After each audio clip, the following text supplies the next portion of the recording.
He grew up in the west side of Chicago, very dangerous part of town. Grew up with a single mother, wasn't ideal.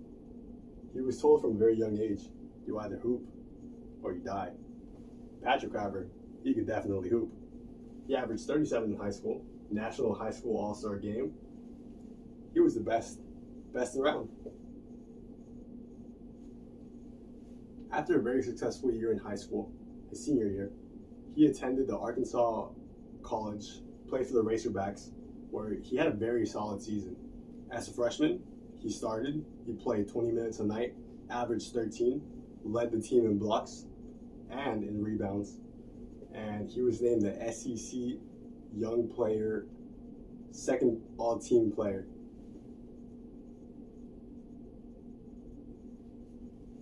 Unfortunately, he was suspended his second year. After only a few games, he was caught plagiarizing a paper that he later admitted to having someone else write. He was then deemed ineligible to play and therefore moved to Ukraine. Now, his stint in Ukraine was quite successful, but he felt that he needed to move to a new market. He then moved to Olympiacos, a very large organization based off of Greece. There, he made it to the EuroLeague finals, where he played a pivotal role with the team, and although they lost, the team offered him an extension. He, however, declined and went on to Spartak St. Petersburg in 2011. There, he made a name for himself. He won the Euro Cup MVP as well as made it to the semifinals, and he won the Russian League.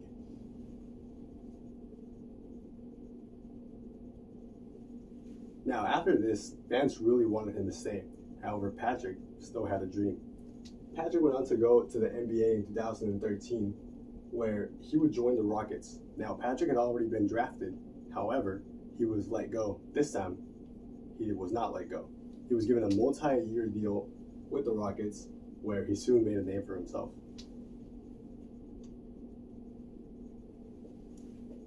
In the NBA, Patrick established himself as maybe not the best player, maybe not the most skillful player, but definitely a hustle player.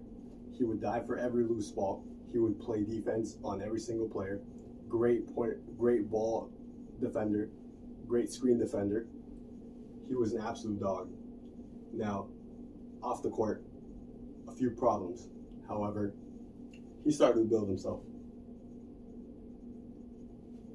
After spending a few seasons in Houston, 4 in particular, he made 2 all-defensive teams. He made a conference final appearance, and he secured another multi-year deal with Houston. At the end of this, however, he was traded to the Clippers in the Chris Paul deal. It was here that he really came onto his own. You see, Patrick Beverley finally had a starting point guard role, and he finally had a team that suited him, a team that needed a vet, a team that needed experience. Here, Patrick blossomed. He perhaps did not have the best statistical seasons, but he did have great seasons with the Clippers. It was here also, unfortunately, that he was plagued by injuries. It seems that a lot of the hustle and the work, the grind perhaps, had been getting to him. He suffered a few injuries in the knees, one of which led to a season-ending surgery. Now, after the Clippers, he went on to play for the Minnesota Timberwolves.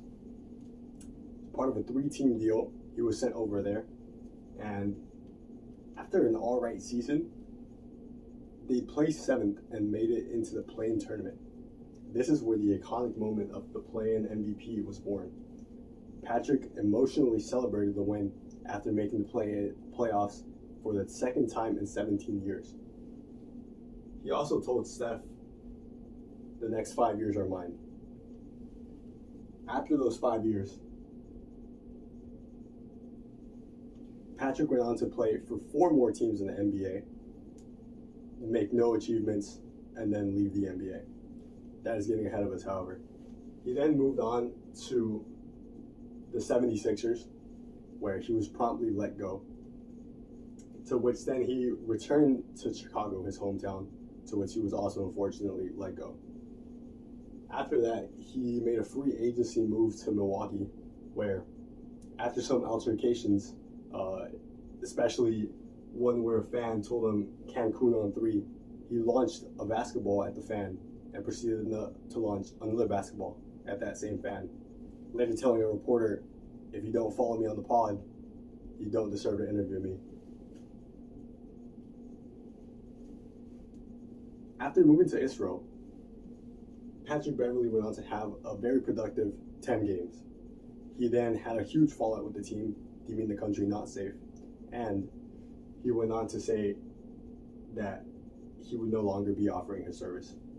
After this, Patrick Beverley left the country and left the team. We don't know his future, seems a bit uncertain, but we can all say that a player of his caliber, he has to keep playing. Patrick Beverley is a huge example that hustle